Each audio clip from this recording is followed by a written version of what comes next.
Charles Soule, thank you for My pleasure. meeting with us. I wanted to start with a kind of a process question. I heard you talk earlier about having different notebooks for the different characters. Do you tend to do it per issue? Do you think of an arc and try to flesh out an arc, get an overall outline of it, and then go back later and fill in issues? Do you sit down and run with one until you're kind of out of juice and then move to a different book? No, it's very top down, right? So you start at kind of a 10,000 foot level where you're thinking about an arc or a theme, and then you drill down to the point where you get to individual issues, and then you drill down to, I would say it starts with kind of arc and theme and concept, and then you start drilling down into the beats, which then starts breaking out into issues pretty easily, and then from there it's just the issues, you have to break down the issues into their individual arcs and beats. So, by the time I get to the point where I'm writing an issue, I generally have a fairly strong idea of what it's going to be, and even page by page. So do you tend to, once you break it down to issue, go through 2 or 3 issues at a time of one particular book and kind of get them out of the way? I do usually one issue, turn it in, and then I turn to the next title that I need to be working on. Is that just to keep up with deadlines? Yeah, it's a deadline thing. I mean, there are situations where, like there's a project that a big project I'm on now that I'm going to take like a week away to only work on that and just do that. But I'll probably get some issues together for that. But ordinarily, it's finish one, jump to the next one. How far ahead do you tend to think? I tend to think, you get a feel for it. So if I'm just starting an arc, I'm thinking about the end of the arc. Okay. If I'm getting to the end of an arc, then I'm thinking about the next arc because you have to, because the next arc's going to be there before you know it. So. I'm always thinking. You have to be thinking ahead, otherwise your endings are terrible. And it's strange because before I was working for Marvel and DC on this very deadline-based situation, I would be writing books that were completely sort of locked down, where I could be tweaking different parts of it all the time. So if I changed the ending, I needed to fix the beginning. Like I could do that. Now it's when you have an issue out and you haven't written the ending yet. You've got. You kind of laid it down. So, but that's cool. I mean, that's part of it's a kind of a tightrope walk or a high wire act that is honestly pretty exhilarating. So I guess another creative design question: taking over these Red Lantern and Swamp Thing. What is like the creative process for you? Did you get a little bit of a collaboration with the writers before, or how did that play out? That's a great question, and it really varies a little bit from book to book. Swamp Thing, that was my first Big 2 project at all. I didn't know Scott. I know Scott quite well now. I didn't know him then, other than Scott Snyder. But he was incredibly gracious with me about helping me, bringing me into the book, sort of explaining what he was doing and what he thought he might do. But he also was very hands off about letting me do what was next. He's like, man, this is your book now. Do what you got to do with it. And I think it was a model for me about handing books off to other people. Not that I've done very much of that, but at some point I will try to be, use that model in my own stuff.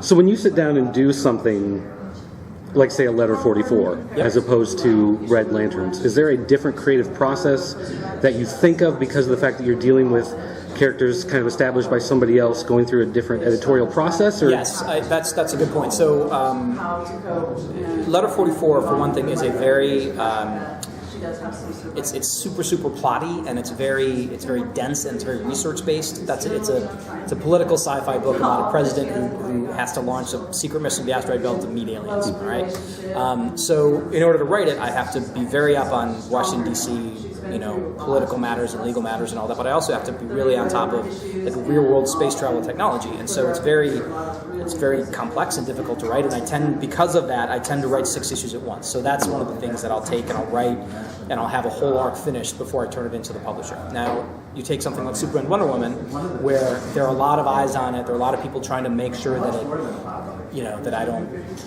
blow Superman and Wonder Woman up in a nuclear explosion or something crazy like that. Wait a minute. Yeah, I think that's happened. Yeah, I don't know. But, there are a lot of eyeballs on it, and there should be, because these are marquee flagship characters who have lives that are way, way beyond this title.